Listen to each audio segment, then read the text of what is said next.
Alors, juste un petit mot pour commencer.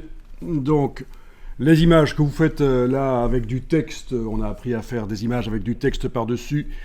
Mais évidemment, on peut les enregistrer en JPEG, en PNG pour les utiliser pour un affichage sur le web. On peut aussi s'en servir pour imprimer. Au niveau du texte, je vous ai donné l'astuce dans Photoshop pour que le texte reste net. Le format dans lequel il faut enregistrer, c'est Photoshop PDF. Et là, quand on lit dans un lecteur de PDF ou quand un imprimeur professionnel va lire le document, ou même quand on imprime sur une photocopieuse interfacée couleur, donc dans un copy-service, le texte reste net, il est vectoriel. C'est ça l'astuce, format Photoshop PDF. Et on avait même laissé cocher l'option inclure les fonctionnalités Photoshop, comme ça le fichier Photoshop PSD est à l'intérieur du PDF. Ça fait un PDF très lourd, mais quand on ouvre le PDF dans Photoshop, c'est comme si on ouvrait un fichier PSD, on retrouve tous les calques et ça reste modifiable. Si on décoche cette option, c'est un PDF normal, plat, les calques disparaissent.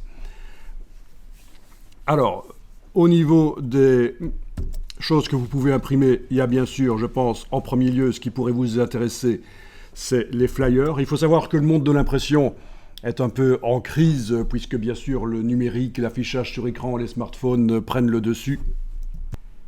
Mais, comme dans beaucoup de secteurs en crise, il reste quand même des activités. Ce qui disparaît, c'est le moyen de gamme. Et ce qui reste, c'est le bas de gamme et le très haut de gamme.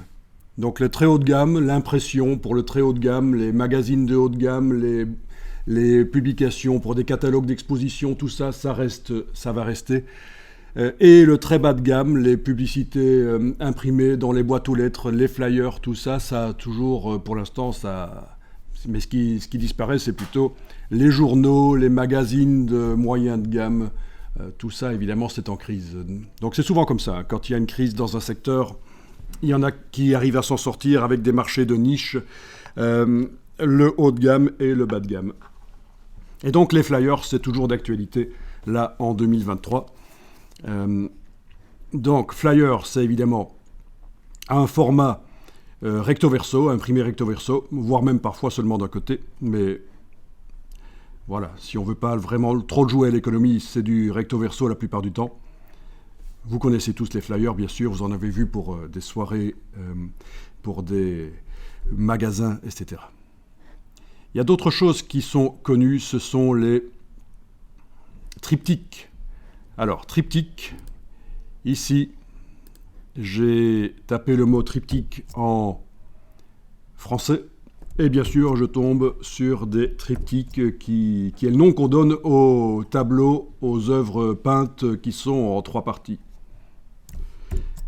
Et si je creusais un peu plus dans les résultats, je tomberais sur des triptyques dont je veux vous parler là, ce sont les triptyques imprimés.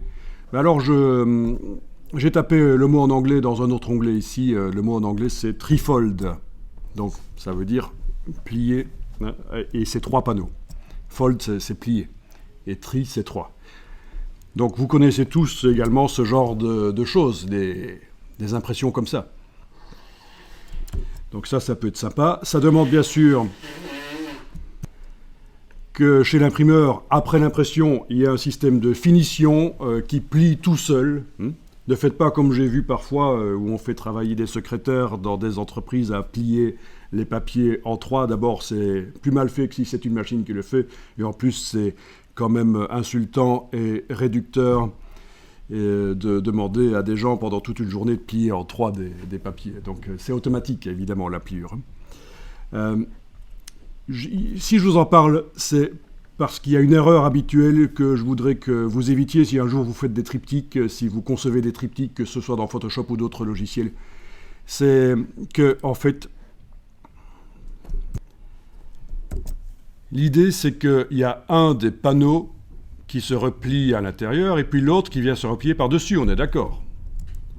Eh bien, l'erreur habituelle, c'est de faire en sorte que les 3 panneaux aient la même largeur. Pas du tout. Le panneau qui se replie à l'intérieur doit être à peu près 3 mm moins large que les autres. Parce que sinon, il va aller pousser avec son côté là, il va aller pousser là au fond et vous allez avoir des paquets de triptyques imprimés qui vont être bombés.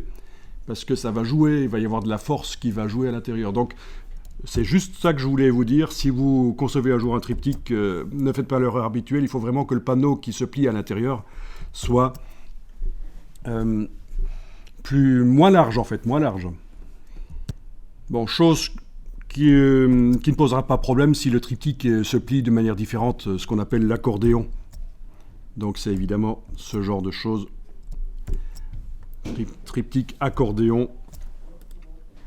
Là, il n'y a pas un panneau qui va s'insérer, se replier, puis un autre qui se replie par-dessus. C'est quelque chose que vous voyez assez souvent aussi, ça. C'est sympa, vous recevez ça dans les parcs, quand vous visitez un parc nature, c'est le cas ici. Vous avez des choses sympas comme ça. Remarquez au passage que le fond a été coloré ici, ce qui fait en sorte que le blanc dans les images paraît plus lumineux. Ça, c'est une astuce aussi de graphiste qui peut être appliquée sur un site web.